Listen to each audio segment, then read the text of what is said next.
I would like to call this regular meeting of the Board of Education to order. The next regular Board of Education meeting is on Wednesday, March 13th at 7:30 PM in the board meeting room. I draw your attention again to the fact that it's a Wednesday, the 13th.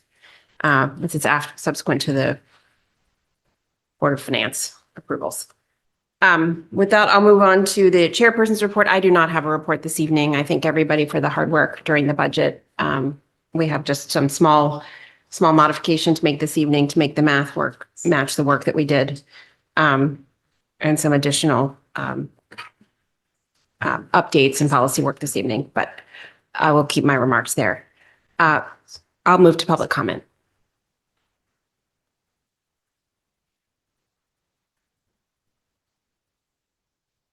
No one in person? Anyone online? Public comment?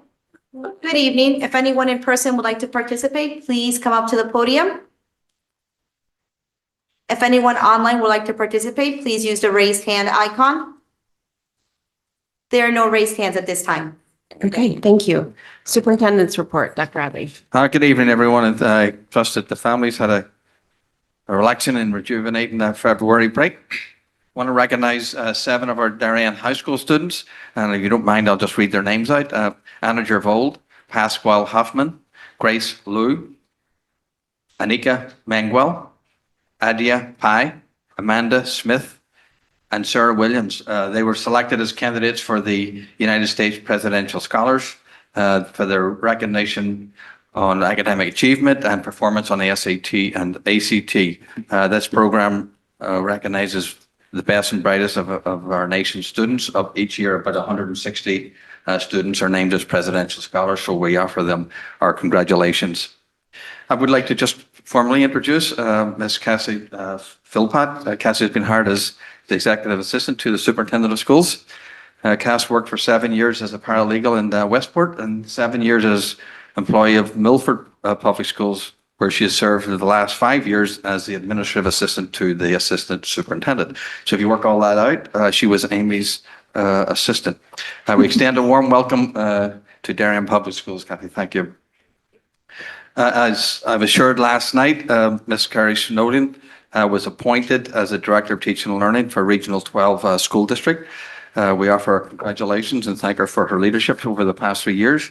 I've conveyed that we will most probably fill up vacancy in interim principal position with the district administrator, either from within the school or for someone across the district, who will serve as an interim until June 30th.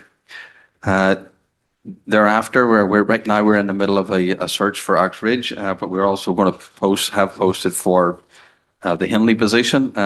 We're fortunate that we have a pool of people for Oxbridge. Those screening processes have commenced. That may be helpful in this particular process. I'll keep the board involved, apprised as we go along, and I'll also provide an update to the Hindley community for next week. The DHS Orchestra will perform a small ensemble on Thursday, Friday 29th at 7 o'clock. And rumor has it that it has an Irish and Celtic theme to it. So certainly I'll be there. And I extend an invitation to everybody else. I think the Jazz Jamboree is also taking place at 3 o'clock on March 1st in the middle school. And just a wee plug for 308 that's doing Hello Dolly in March. The robotics team who waits them well, they are off to Battle Bats competition in Norwalk this Saturday. The DHS Unified Basketball team has a game at 3 o'clock on Thursday in the main gym against West Hill High School. And we'll also be participating at Ludlow and as well as hosting Stamford High School in another basketball game next week. We have 100 members of the DECA Club representing about 28 teams who will be competing in the competition, DECA competition, and they will be trying to go to the international competition in Anaheim. So stay tuned, and I'm sure some of those teams will make it there. Today, teachers and administrators at the secondary level, middle school and high school participated in instructional rounds today. Approximately 50 staff members focused their attention on instructional practices and teaching and learning. It was a successful day today. The Connecticut State Department of Education has released their model leader and educator evaluation sample plan. Our group, PDEC committee, will be looking at that and aligning our work to that. And we have a wee bit of a literacy steering committee update as part of the presentation this evening. And that concludes my announcements. Okay. Thank you. With that, I'll move to student representative reports. Swaha and Brenna, please. Good evening. So at the high school, students just got back from their February break where they weren't assigned any homework or test prep. So hopefully everyone got some rest. And also the Darien High School library is currently getting a makeover. So we're getting like new paint on the walls and the students were allowed to vote on which carpet patterns and stuff that they wanted. And our spring sports season is starting off preparation for tryouts and stuff is starting. Coming into March, which is usually a bigger month for our school, we'll have the March SAT on the 9th. And it's also Music in Our Schools month. So we'll be celebrating music district-wide, especially with the Darien High School Jazz Ensemble's performance this Friday in the auditorium, which we're so excited to have. And yeah. Thank you both very much. Okay. I'm going to move to table the approval of the minutes. There's a couple of changes. Can I get a second for that? Julie, all those in favor? That's unanimous. We'll take a look at those next week or not in 2 weeks or whenever, the 13th. Board committee reports. Is anybody? Sorry. Yes, go ahead. The curriculum committee. Oh, I already did my curriculum committee because it was the same. Sorry, I'm a week ahead. She'll learn more later. So. Okay, sounds good. Finance met yesterday. We have a report on that this evening. Anyone else? No? Okay. All right, presentations and discussions. A discussion and action to modify the BOE ad cut list in fiscal year 25 BOE operating budget to $1.21 million. $864,475 or 6.48%. Just to clarify, we're not modifying the ad cut list. We're just making sure that the operating number matches the ad cut list number, correct? Yep, there were just 2 transmission errors in the way it recorded, and this is what it actually should be. Okay. Are there any questions about that? Okay. With that, we have a motion to approve the 2024-2025 adopted Board of Education budget of $121,864,475, representing a 6.48% increase. I see Mr. Brown's hand up. May I have a second? Julie's, all those in favor? That is unanimous. I can't see Katie. Katie, are you? Oh, I'm your hand up? sorry. Yes. Thank you. So yes, thank you, Katie. That's unanimous. Okay. Dr. Fettigan, presentation on literacy update and play-based learning, and Ms. Stroller. Thank you. Ms. Stoller is going to join me this evening. We did, as Ms. Parent indicated, also discuss this recently. Sorry. We had a robust conversation in the curriculum committee meeting, but since then, we've actually had 2 additional updates with our interaction with the state in this area of our work. So Ms. Stroller will share a little bit more of that, and then we'll take questions if there are any after. Thank you very much. Good evening, everybody. So this is going to be a very brief update because we did have our curriculum committee meeting on February 8th. But we received a letter this week from the commissioner saying that there was no reconsideration of the waiver, but that we were committed to scientifically based research instruction based on the waiver that we submitted. So that was a little bit confusing. We also have another meeting with the state on Thursday, February 29th to further answer our questions. We subsequently found out that a neighboring district FOIA'd their waiver, and this learned from the state, and the state did confirm that they never reviewed the 2022 units of study, which were part of our compendium of curriculum resources. So we're just going to continue to question why we received the feedback we did when they, in fact, did not review our curriculum. However, as we said, we are using this as an opportunity to review our literacy program. So I'm not sure why this is, oh, there we go. So we have put together a very comprehensive literacy committee. We are going to talk about roles and responsibilities, co-create our vision of high-quality literacy instruction. And we're saying PK to 3, but we have a committee of 42 participants, pre-K through grade 12. We have special education, regular classroom teachers across all levels, SRBI, psychologists, administrators, department chairs, middle school SRBI. So it is really very inclusive. And we are also planning on holding focus groups for parents, for teachers, and for students. So Dr. Fedigan, myself, Jen Fisher, who is the vice president of the Teachers Union, Ms. Torre and Ms. Klein are all co-chairing this. So we have this large committee, and then we have a smaller core review team that is comprised of kindergarten through third grade classroom teachers, SRBI specialists, and special educators who are going to actually review our curriculum as well as the curriculum models approved by the state. And of course, everything is grounded in our core values, mission, and vision. So our steering committee, as I said, they're going to agree on this vision, and we're going to use that to create a lens through which we evaluate these programs. Our core review team is going to be trained in the lens, and then we'll narrow down the programs and materials to determine strengths and weaknesses, go back and share it with our steering committee, and then make recommendations. Probably the battery, right?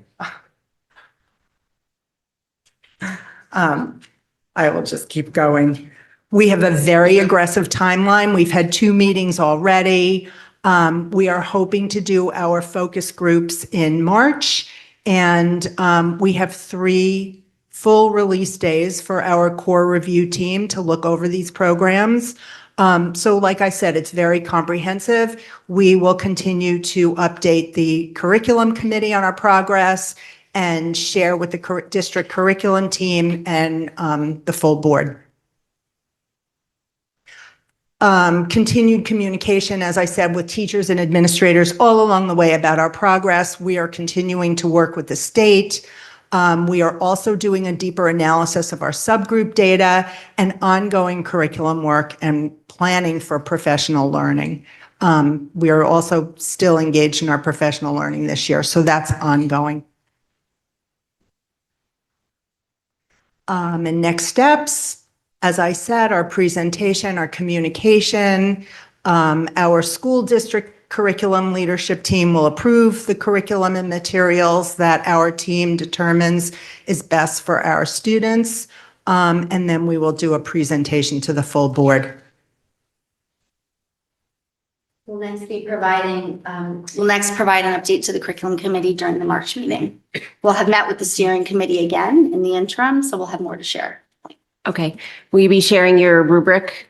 Oh, yes. As Yes. it's developed, we'll be sharing the rubric Okay, and the wonderful. focus group questions and all of the artifacts that we use along the way. Okay, and some of the data. Correct. We'll be excited to see data. We're working together with Mrs. Klein throughout. Okay, great. I'll open it to board questions. Julie? And Katie, I can see you, so just raise your hand whenever you're ready. Thank you for the update.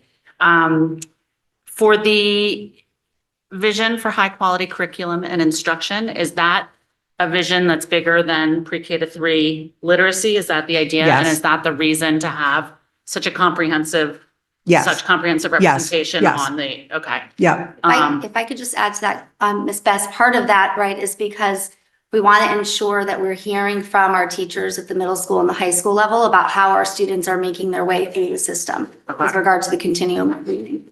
and also anything that we do is going to impact upper elementary, even though this is pre-K, really K to 3, we're including pre-K because it's going to include them and it's going to include 4th and 5th and then middle school and beyond. Okay.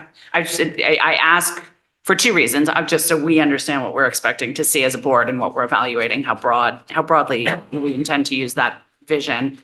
And also just to understand the resources that we're putting against this, which I 100% recognize as a critical project, but we don't want to overcommit resources, obviously, because we're taking teachers out of classrooms and instructional time away from students. So I just want to make sure we're being cognizant of that and careful with that. Anyone else? Sarah? The Friday before break, you sent an email around from, I believe it was from Patrice at CABE, that had a clip of Representative Curry in front of, I want to say it was the Cheshire Board of Ed. And his comments during that conversation seem to differ from what you're hearing from CSDE. Is there? There's a complete disconnect from what he said. Your mic's on. Oh, sorry. There's a complete disconnect from what Representative Curry said. He's the chair of the Education Committee, and what is actually happening in practice, at least currently what is happening in practice.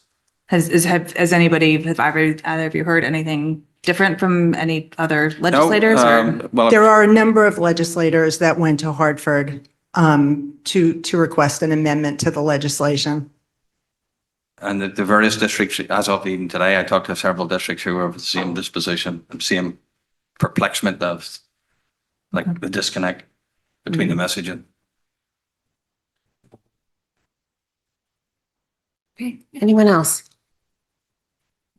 Robin? Just one question. I know this is a pretty aggressive timeline and we need to have all of this in place. I think it's by July 1st or something like that, right? And Of 2025. oh, 25. Oh, okay. I just wanted to kind of understand I know you have the share with the curriculum committee of the Board of Ed, but will there be a chance for the Board of Ed, once that presentation is made, to have an opportunity to kind of, have any kind of feedback prior to this being finalized? Or is that just through the curriculum committee that would happen? Well, the way the policy reads, the curriculum committee will make the approval, but all along the way, the board will have an opportunity to provide feedback on process. And also we intend to share more information about our curriculum that's currently in district, the resources that we use, and to make available to the board and to the focus groups all of the approved materials that we're considering. Okay. So you'll be able to actually put your hands and eyes on those things. Great. Thank you. Julie? Thank you. I just had one other question. The survey, what are we surveying, or who are we surveying in the survey that's in the next steps?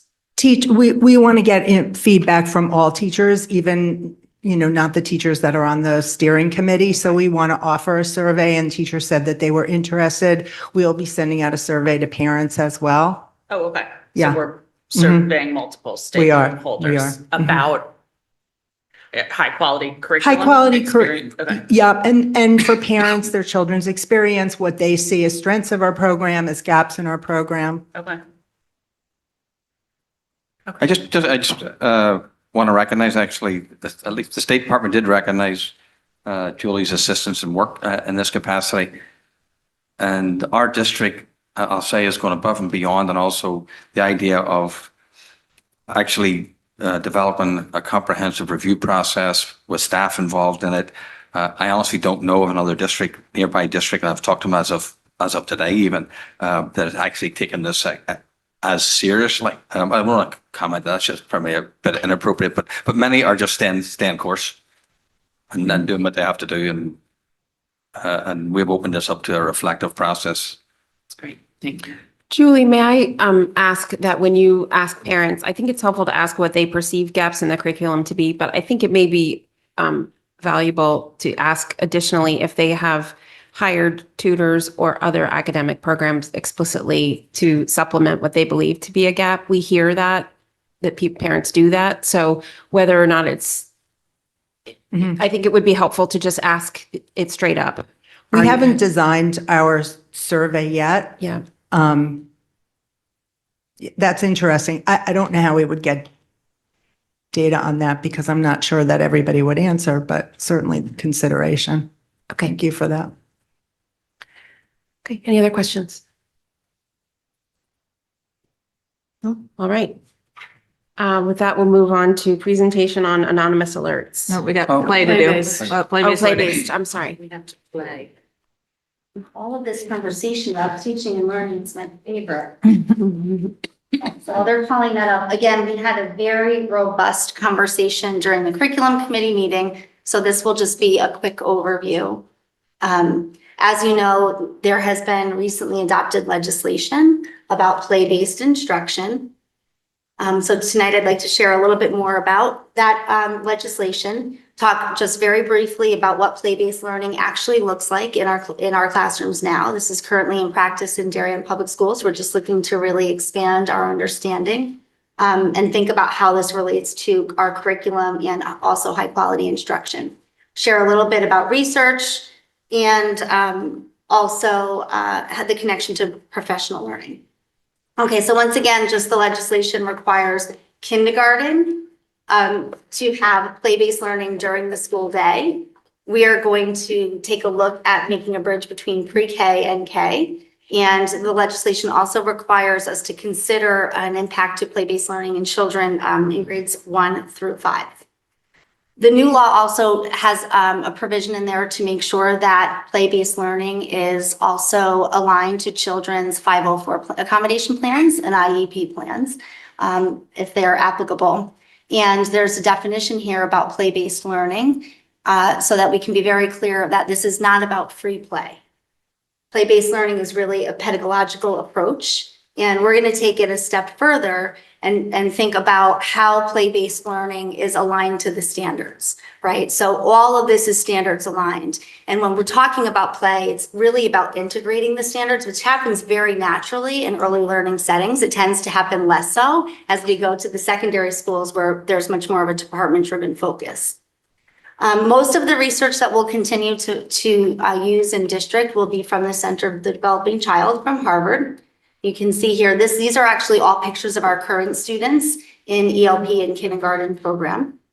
And this really speaks to the why we know that it's important, not just from a brain-based perspective, but really the impact that introducing play and high-quality learning experiences will have on children and their community in future years. This is a slide that we did show during the curriculum committee, and I had asked the members who were there that day, what do you notice? So I won't engage us all in playing in that game now, but if you notice this, you can see that this is bad news for those of us in the room that are, above the age of 20 or 30, certainly. The amount of effort that it takes for our brains to learn new things is much greater. Right. And the sweet spot for children in their learning is in those early years. That's why there's that argument. Heckman does a ton of research on this, Dr. Heckman, about the start early, and early is better. This slide just shows from a brain-based perspective, when children develop, most of the developmental neurons and synapses are connected between birth and the age of 6. And what happens from 6 years old on is what's called pruning.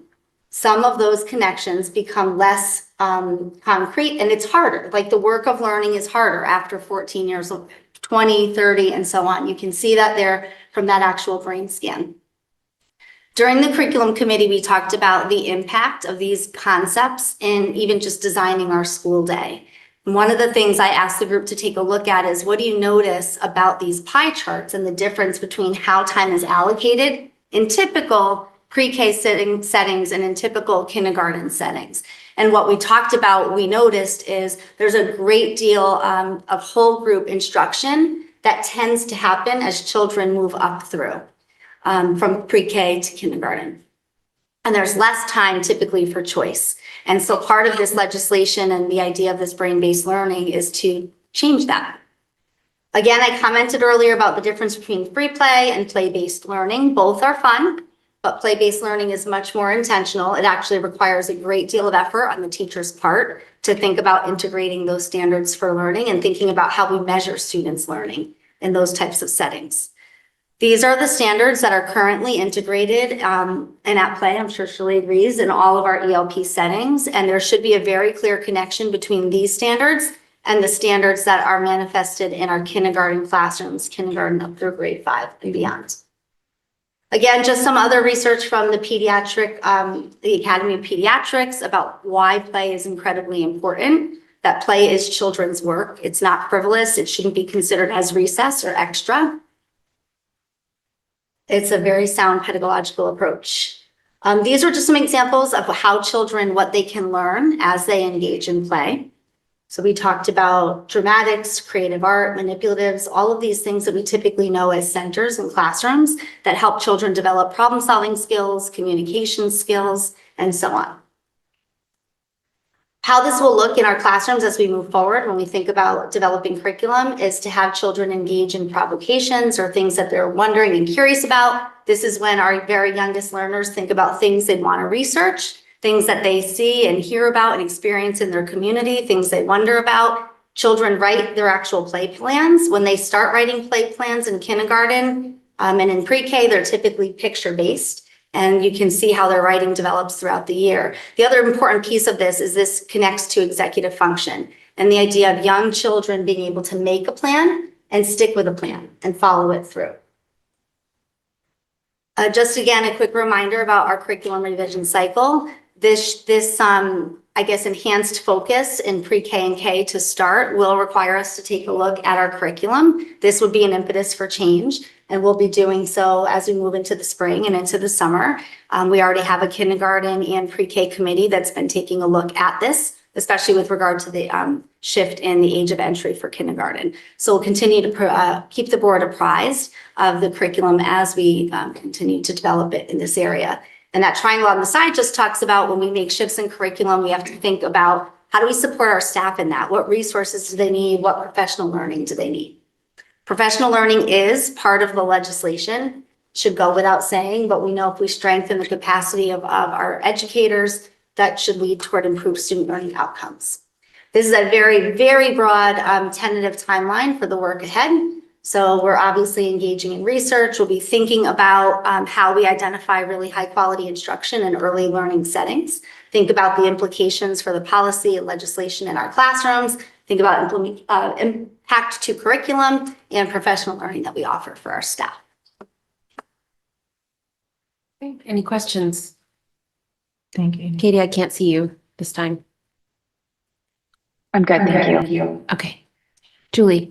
Just a quick comment. Thank you. I thought those two side-by-side pie charts, like, just say so much. The difference from pre-K to K is just shocking. So it's exciting to be being more focused on the importance of play, I think, for our younger students. And I couldn't help but notice that the veterinary clinic Get Up seems to be incredibly popular. So I think we need to make sure that we make more room for that to be used. Thank you. Anything else? Good, thank you. Brenda Arswaha, anything you want to say? No? I mean, play-based learning is how I taught myself how to read when I was 2, so Yeah. clearly it works. Yeah. We should you. talk. Definitely. I bet you do have some high schoolers who'd be excited to engage. I know we Yes. would, yeah. Yeah. All right. Thank you all very much. Thank you. All right, with that, we'll move on to presentation on anonymous alerts. Leon Korlikowski. Good evening, everybody, again. I'd like to thank Leon for his work on this, and also our Director of Mental Health, Alicia Dad, who is not able to be here today. She's at one of our groups looking for a grant for the middle school teen talk. This, if you may recall, this started last year. The administration was trained on anonymous alerts last year. There was a rollout, and we said we would come back and share with the board what that rollout would look like. So, because it's sensitive enough, it's also important that parents understand what's going on. So we'd like to share with you what that rollout looks like and some of the materials that have been especially developed for us. Leon will talk about that, but they've been actually tailored for Darien and some of the upcoming workshops and so on and so forth. So with that, I'll turn it over to Leon. Thank you. I promise to be thoughtfully concise. Thank you. We'll take it. I'm excited to be here tonight to give you the final iteration of anonymous alerts and announce the launch date, which is March 25th. And I'll talk a little bit about our history, how we got to where we are, and why I think this is going to be an exceptional product for our students and will help them in many ways that we just don't know yet. So Anonymous Alerts is an app that helps students report incidents and safety concerns to school staff. And as Dr. Adley noted, we started work on this in March 2023 across the district. It was a very collaborative effort throughout all the schools. And we narrowed the focus and identified this company as the best fit for our needs. And part of that was customer service, and they've been exceptional. In all of the dozens of companies that I've dealt with over my whole life, their customer service and responsiveness is incredible. And they've gone all beyond all expectations. I think it's moving ahead quickly. It's trying to move me quicker than I want to go. And some users that use the same platform are Greenwich, Newtown, Norwalk, and West Hartford.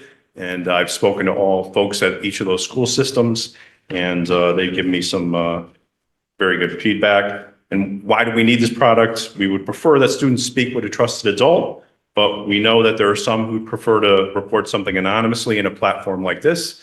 And that's why we believe it'll be an essential tool for our students. It's focused on Darien High School and the middle school, grades 6 to 12 right now. We may expand that depending on how it operates and the needs. It is from 7 a.m. to 3:30 p.m. during school days only. We may expand that too based on how it gets launched and moves forward. And it's focused specifically on harassment or potential bullying, suicidal thoughts or threats, threat against student, staff, or school building, and weapons on campus. It's available in multiple platforms, including iPhone Store and Chromebooks. And before the launch, it'll get pushed out to all the Chromebooks in our district so the students will have access to it. And it's going to be an exceptional tool. There's also a web address that students can access once we get our website up and running. And that'll be that tip line there. And it's very similar to how the app works. And students can download the app if they choose to do that on their iPhones or their Android devices by using those IR codes there. And that's kind of how it looks. You can send an incident report. There's a message center where the student can look at the communications they've had, and they can access links for helpful information. And there's also emergency telephone numbers there, which I'll go into a little bit more in depth. So that's those are the screenshots there, how it looks. Darien High School, the incidents, those 4 specific incidents, only students can send reports. We were very specific on that. And the selection to select the location where the incident is occurring. That's a pretty comprehensive list of where things might happen, where they can get reported. What are the reporting hours? As I mentioned, 7 a.m. to 3:30 p.m. on school days. No reporting outside these hours. The message that they'll get is that gray box on the right there says, oops, it looks like you're trying to submit a report outside the reporting hours. And they can click on that icon there, which is a phone, and it gives them some essential telephone numbers to call if it's an urgent matter. Otherwise, they should report it on the next scheduled school day, and an administrator will respond to their report. So simple steps for incident submission. They select the submitter type, which is a student, their school, DHS, or MMS. They say what and where it happened. They describe the incident in detail, decide to be anonymous or not anonymous, and that's their choice. And they press submit their report. And then it gets pushed along to the administrative app. They can chat 2 ways with the administrators, and they can look at their previously submitted incidents, and they can send reply messages if they want to share more information. So it's a pretty comprehensive 2-way communication platform. And student help and resources. Right now, we only have 2 resources that we thought were appropriate on the left there. And it's easy to access in the mobile apps. It'll be populated with web links and video content. And mental health and safety resources are there. If you could click on that dedicated video section hyperlink for me.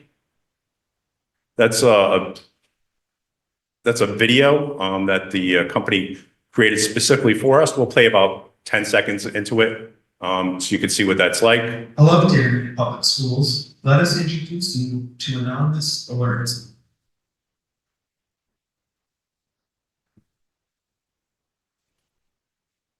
Hello, Darien Public Schools. Let us introduce you to Anonymous Alerts, the incident and safety reporting mobile app and website.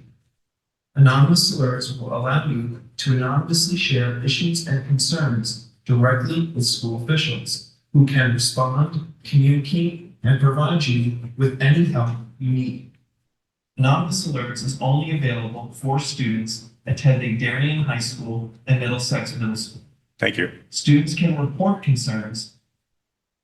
So that'll be available within the app itself, and it'll also be available on our website. And it'll be used to teach our students, faculty, and staff about the resources that are available.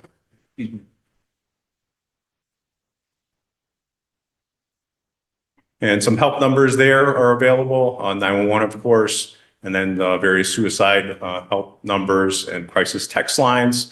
So the student can decide what numbers they want to reach out to for the help that they might need. This is what it looks like for the web version. So there's two different versions that I explained. There's the app version and the web version, but it's very comparable in how you submit information and report things, and it results in the exact same way communications with the administrator. And that's what right now initial staff who will respond to anonymous alerts are the Darien High School principal, middle school principal, the director of mental health, and myself. And we will all get the alerts, and we'll all collaborate as the alerts come in to decide how we handle them, what to do, what not to do, and then we'll decide what resources need to be brought on board. And we have a very experienced team that has a lot of specialties in different areas, and I'm very comfortable with that group for the initial launch, and it's likely we'll move that group out and add to it as we operate the program and see how things work and correct issues that come up. And that's kind of what it looks like there, that test box there. When an administrator gets a tip, that's what it looks like, that test case of harassment or potential bullying. And then they communicate back and forth with the student. Initially, they'll get a text message to let them know that an alert came in, and then they access the app that they have, and that tells them how to communicate back and forth. So the implementation timeline, February 27th is tonight. The 28th, the DHS staff will receive a presentation. The superintendent will be communicating on March 1st. March 6th is a presentation to MMS staff. The weeks of March 11th and 18th, MMS students as parent information sessions. Week of March 18th, DHS student and parent information sessions. And March 25th, we will go live. And that's kind of the good summary on a pretty exceptional product. Is there a wee sneak peek at the website or no? Yes. If you want to click on that anonymous alerts icon there on the bottom. Sorry. That's okay. That's it.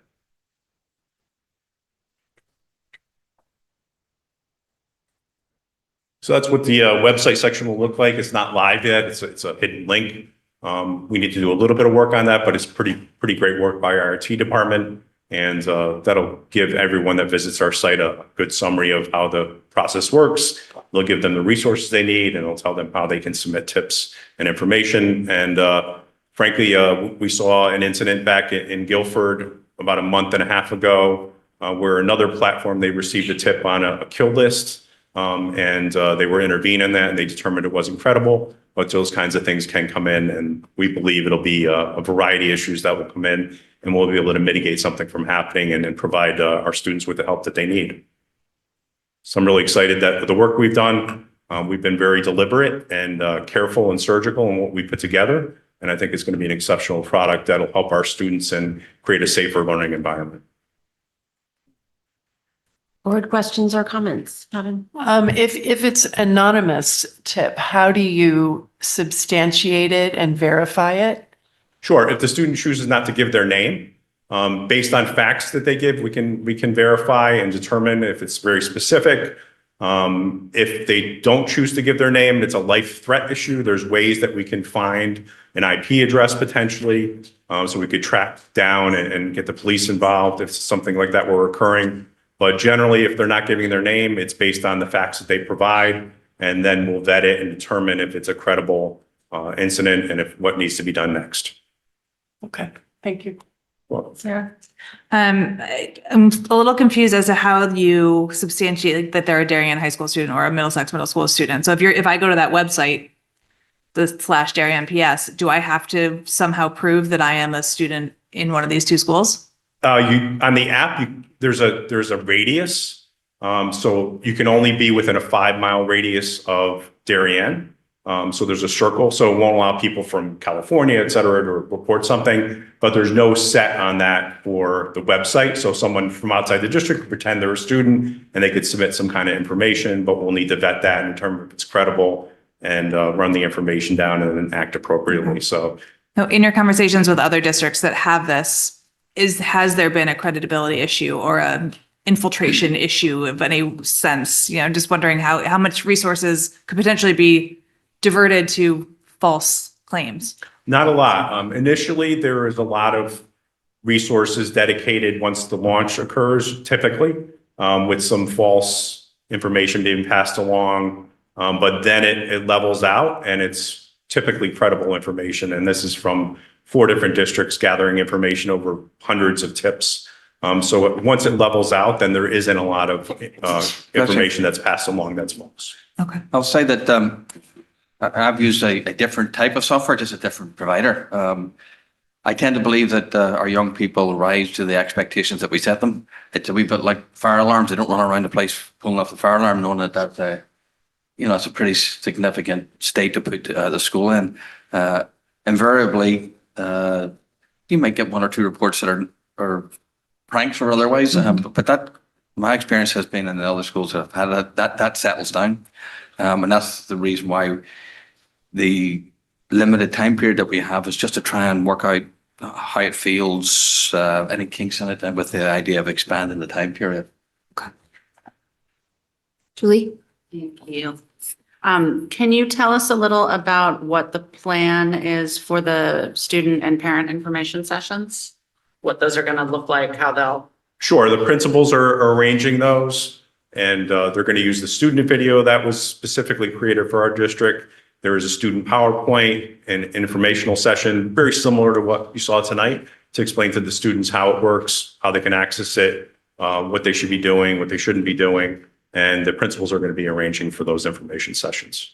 Okay, and they'll be held at the schools Yes. during the day, during the evening? During the day, Okay. yes. And hopefully recorded so that people who aren't able to attend. The student ones, the no, I don't think parent. they'll be recorded. The parent one, they're talking about a Zoom and or an Okay. in-person. So I think that's very possible to record them for those that can attend. Okay. Absolutely. And if I can just follow up on one more thing, I think some of the things we talked about in July, when we last talked about this, were concerns about privacy. Mhm. So I think that's something that should be addressed pretty clearly. I think there are concerns about abusing the system or playing with the system. I know there were some stats and some other good information in some of the materials we looked at over the summer that I think would be helpful to include for peace of mind, et cetera. And I had one other thing and it's going out of my head. Oh, couching it. I understand Dr. Dad couldn't be here this evening, which is completely understandable, but putting this together in a bigger picture purpose, this is very logistical, how it works, very pragmatic, which is important also. But I think it's key to explain how this is part of, a bigger purpose we're trying to serve for our students and their safety and well-being. So I just want to make sure we don't lose sight of that. So as we the roll this out. impetus for this was exactly that. Right. To create welcoming and safe learning environments for our young people. And the impetus was out of the mental health concerns that we have had and we continue to have and try to recognize for our students. I'll just say that, this does not replace, nor does it advocate for a different way of doing something, because we will always depend on the relationship between our adults and our young people. And hopefully, that's the way that the majority of reporting would actually take place, and we would advocate for that all the time. But we're also not, honestly, we're not to the point of where we just say all our students are going to do that. Well, they're not. Okay, so there are times and places where students would want to do something in a different way, and if this is address a couple of needs of students, it will be well worth it. Actually, I don't mind. If you don't mind me. We've got 2 students down here. You haven't heard about this before, I don't think. I'd be curious as to what you think, or if you have any questions. Go ahead, Brenna. Well, I was just wondering how the anonymity is communicated to the students. I know that there's situations where it would need to be, intruded on for safety concerns. But if I'm a student and I'm fearing that if I say someone's bullying, then they're going to come after me, find out who I am. Because a lot of the times, I mean, I've had experience with this. Many people have had experience with this. Administration, they have the best wishes for us and they have the best intentions, but sometimes they'll try and get you in a corner and get all the information out of you that they can. And it's like, write down who this was, like first name, last name.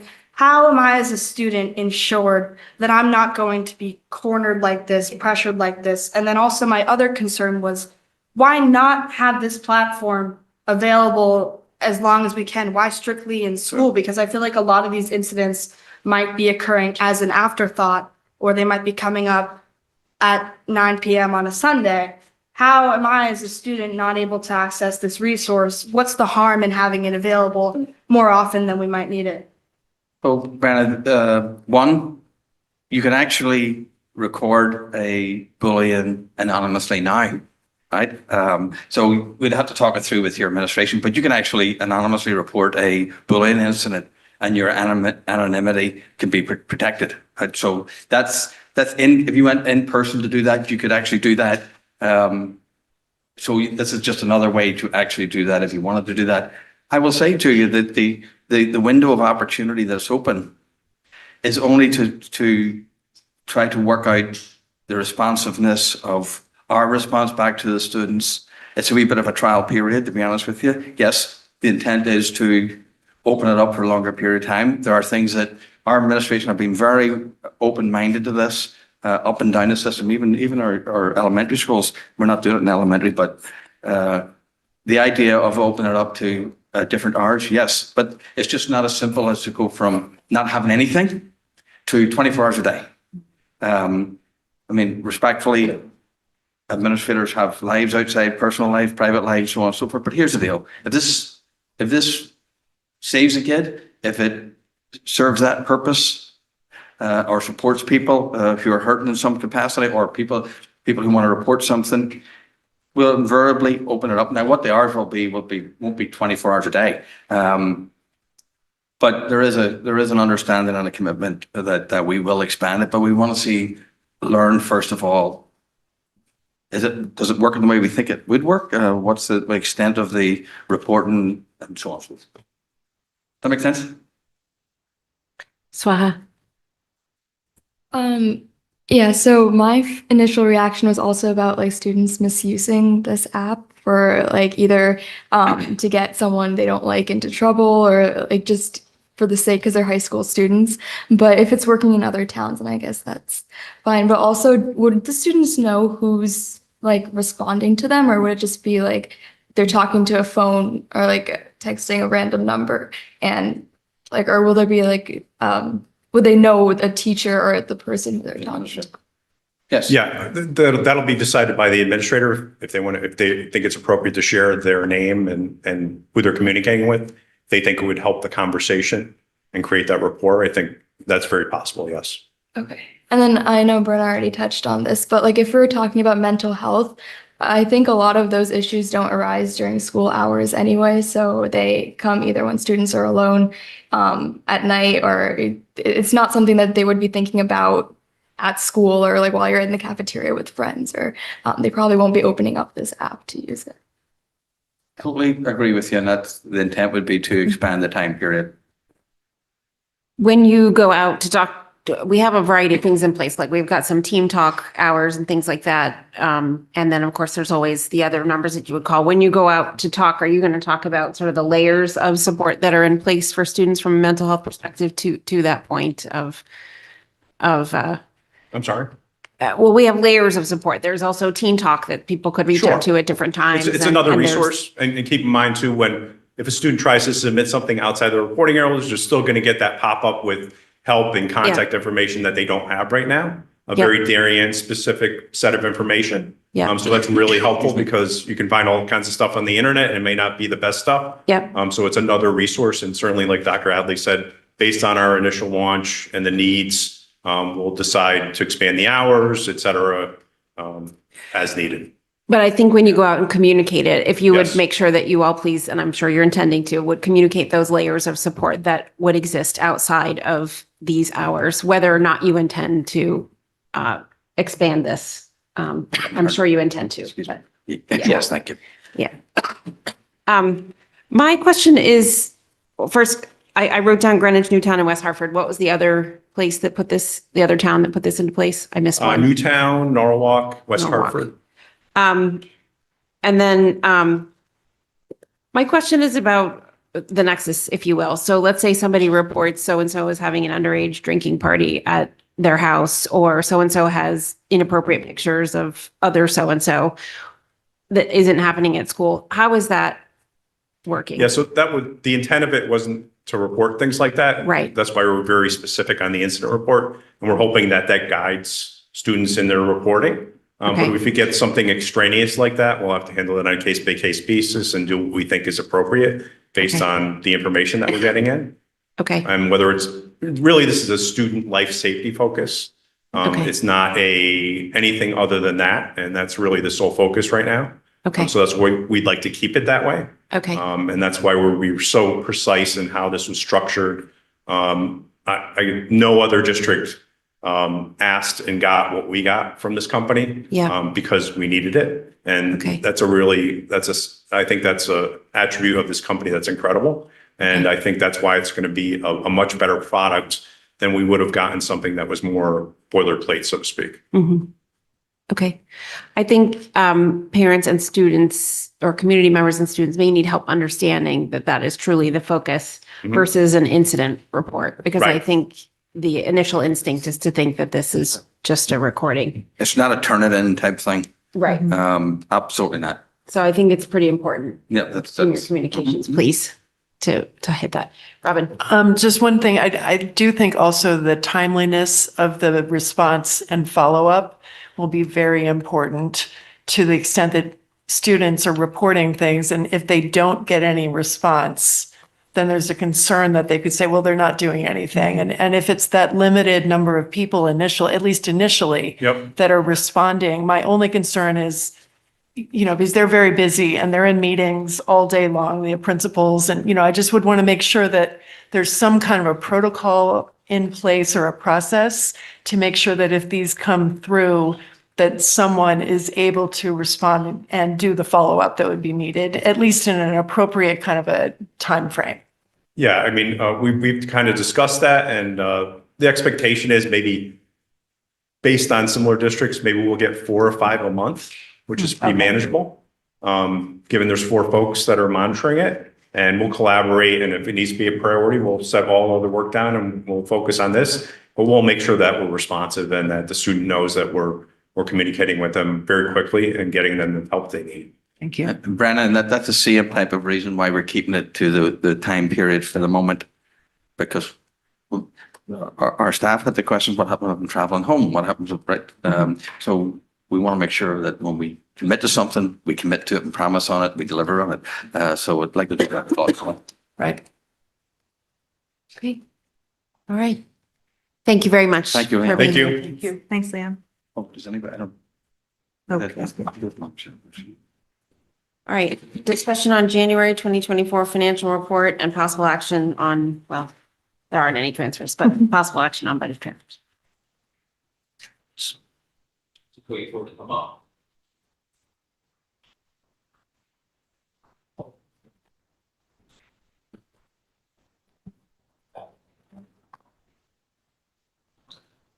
So this is the financial report through January. Through January, we are forecasting a deficit of 228,515.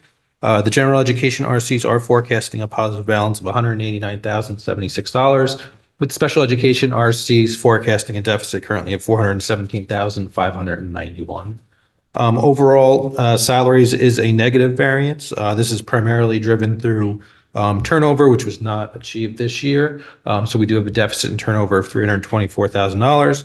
It is partially offset by salary savings from vacant positions, clubs and councils that have not run, or step savings in those clubs, and the new salary schedule for the custodians. Operating is running at a deficit of $265,000. And this is primarily driven for the deficit in special education tuition of $141,000 and special education consultant services for $139,000. Fixed is a positive $182,000. This is primarily driven by savings in health insurance through census changes of about $75,000. We did release a little bit of funds in unemployment insurance as that is trending lower than anticipation. And then utilities are trending positive by almost $100,000. Equipment is forecasted slightly positive as well. Revenue is forecasted currently at a deficit of $136,239. This is primarily driven by excess costs, which is falling short of expectation of by $140,000.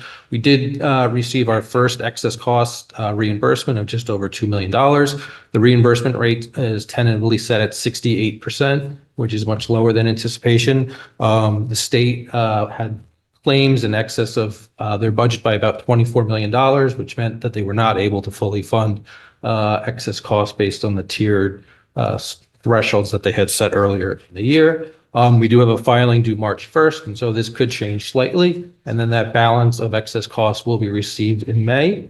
We did actually get the first installment today, which is an update from Finance Committee. And there are no transfers for this month. Any board questions? We went over it in finance, so, okay. Thank you very much, Rich. All right. Discussion and possible action on proposed revision to board policies. March and Julie. Go ahead, March. So the only change from what was submitted previously is that we removed policy 9170, which is going back to the policy committee. In policy 9150, I think the board still needs to decide whether it wants to include the language on qualifications of the board members in paragraph 2. And the rest of the changes are legal in nature. All right. So it sounds like unless somebody has anything else to discuss, let's chat about the qualifications of board members. It looks like, Marge, you are not recommending it based on the fact that it's unenforceable. So Shipman and Goodwin, it's not their favorite language, but they said that if we wanted to have it, it wouldn't, there's no legal issue. But, at times you could run into a problem with trying to enforce it, which the question is, do you want to take that chance, I think. And generally, we've tried to go through our policies and take out most things that are unenforceable. We don't always, though. And Shipman and Goodwin has a minimalist philosophy where Yes. the policies are concerned. Yeah. Okay.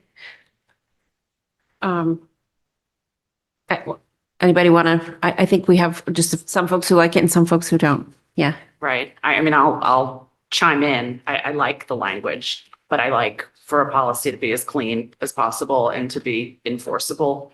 I think that's kind of a ground rule for policies, and this is not terribly enforceable. So I would prefer to move forward without it, be my inclination. Okay. Dave, I think you liked it, correct? Yeah. Yeah, I mean, as drafted, in addition, it is desirable. It is desirable. There's not much to enforce as drafted. So, but again, this to me just seems to be expressing a wish, hopeful thinking. There's no enforcement mechanism built in, so I'm fairly indifferent. Okay. But I think it just goes to speak to expectations. Okay. Robin, do you have an opinion?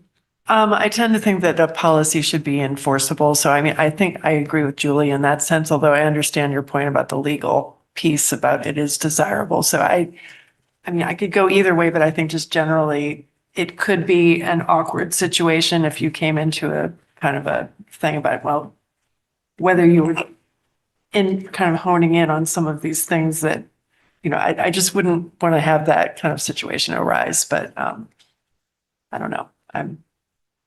Okay. Sarah? I certainly see both sides of the coin, like I think most of us do. I to your point of we've been trying to clean everything up and just pull out as much as is extra, for lack of a better word. I think I'm fine taking it out. Okay, Katie? I don't have anything new to contribute beyond what's been said. Okay. I actually like it in there, despite the cleaning it out, because while we don't enforce it. Again, it does note that it's desirable. And I think the one case where we might use something to check ourselves is where we need to go fill a vacancy. And we might want something to sort of describe as a board what we think a board member is. And I think it provides something for the board to organize itself around. And so I think it has some value for that purpose. Beyond that, we don't really have much that we enforce on one another other than putting each other into positions that we elect within the board. But beyond that, we really don't enforce on one another, if you will. It would be my recommendation to keep it because we do, I think, sometimes have to talk about what a board member is. It's rare, but that's my thought. So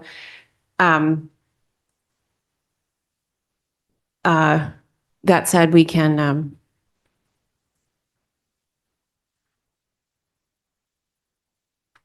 normally we just approve as a batch. We can separate this one out if we want to. Or I guess I'll leave it open for debate a minute longer. Could we just take a consensus? I mean, I'm fine either way. So if there's, Yeah. I hear your point. I mean, I honestly can argue it both ways. I'm Okay. very in the middle. I Yeah. understand your point. Yeah. I mean, that's Okay. a valid point. Yeah. Okay. I'm- Great. I'm swayable. Okay. I don't think it does damage. No, agreed. That's what I'm Right. saying. Agreed. I think All right. it's a little counter to what we're generally trying to do with Right. policies, but sometimes you have to operate a little counter to what you're generally trying to do. In all cases. Yeah. Go ahead, Dave. I could argue it way more than just two ways, but I Yeah. would prefer just to leave it in. So, Okay. Okay. Okay. Based on that, I think let's just leave it in and vote on these policies as a batch. Okay. So this would have to be amended though, because isn't it, it's redlined. Oh, it is Or we redlined out? yes, It's redlined out. So could we just say the batch with 9150 amended? As amended. As amended. As amended, Yep. yeah. Okay. Let me find my motion sheet. All right. May I have a motion to approve the proposed revised Board of Education policies 4430 sudden cardiac arrest awareness for intramural and interscholastic athletics, 5275 Title IX of the Education Amendments of 1972 prohibition of sex discrimination and sexual harassment students, 5300 students' use of the district's computer systems and internet safety, 9210 transaction of business, 9130 oath of office, 9150 qualifications of board members as amended. That's Dave, seconded by Julie. All those in favor? That is unanimous. Thank you all. Okay, personnel. We just left that in as placeholder. I think that you're up to date on all of the personnel. Okay, great. All right, the last thing we need to do is vote on the contract agreement between the Darien Board of Education and the Darien Secretaries Union. We've seen this, but Marge, do you want to provide any additional? No, I think we, as you know, went to mediation and it was a deal where everyone was a little unhappy, I think. Okay. So those are good deals. Mm-hmm. I don't know if Rich wants to give the finance. We'll just mention again, we were successful in getting another salary schedule adjustment for new employees going forward. And so that would be the fourth of the 4 non-certified bargaining units. Great. Okay, any questions? No, all right. With that, may I have a motion to approve the contract agreement between the Darien Board of Education and the Darien Secretaries Union? That is Sarah, seconded by Julie. All those in favor? That's unanimous. Okay, public comment. Oh, I'm sorry, Dave. I just had a quick comment before we're voting. You missed me. I just want to say thank you to Rich and Marge for 4 out of 4. Thank you. Yes, I'm sorry, I didn't see your hand. Thank you. Okay. All right, with that, public comment. Good evening. If anyone in public would like to, in person, would like to participate in public comment, please come up to the podium. The chair will recognize you. If anyone online would like to participate, please use the raised hand icon. Eric Brown, you are unmuted and recognized. You'll have up to 3 minutes to comment. Please state your name and address for the record. You're still muted, Mr. Brown. Gotcha. Hi, good evening. My name is Eric Brown, and I'm the attorney for the paraprofessionals union, also for the secretaries union. I'm here tonight to speak about, I'm getting an echo, I don't know if you all are hearing. I'm here to speak about the proposed cuts to the instructional aides. So I wanted to talk about what occurred at the last Board of Education meeting. Our union had been made aware from a group of our instructional aides that there were proposed cuts, and they're very concerned about the cuts to the positions. As you know, earlier this year, and you just voted on the secretary's contract, but earlier this year, we also negotiated a collective bargaining agreement with the district that created a great deal of goodwill between the district and the paraprofessionals union. As a result of that agreement, the members of the bargaining unit felt seen and valued for the work they do in the district, and that value is clearly reflected in the new collective bargaining agreement. But now we've become aware that the district is proposing to cut instructional aid positions, and that has dissolved much of the goodwill that was built following the contract negotiations. The effect of instructional aid, and we're not sure exactly just yet of the number, are likely going to be worse off after the cuts than they are currently.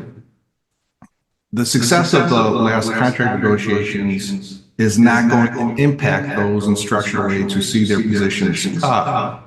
And it's led some in our union, particularly those who are facing the cuts, to question the good faith of the district in the bargaining and the competence of the union as well. Particularly if cuts were on the horizon or was negotiated. Now, I want to emphasize the union has a very good and strong relationship with Marge Sion as a result of the last 7 negotiations, and also with Rich Rudel. They were fair negotiators. They did an excellent job and built a high level of trust between the union and the district's negotiators.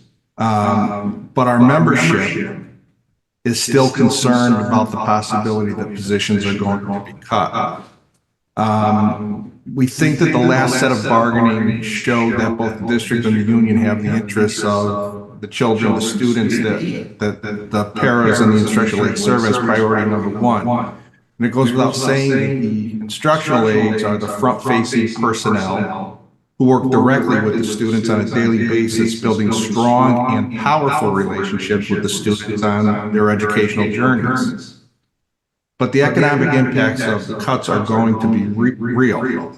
We understand that if the cuts are made to the instructional aid positions, that those instructional aides will be offered positions either as building subs or as special ed paras. Mr. Brown, you're at time.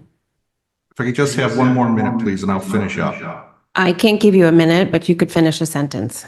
There are concerns that there's going to be grave economic impacts for those instructional aides who are moved to the building sub position because their wages will be cut. They will no longer be members of the union, and they will lose non-wage benefits. That's a concern, so we ask you to revisit those cuts. Thank you very much for your time.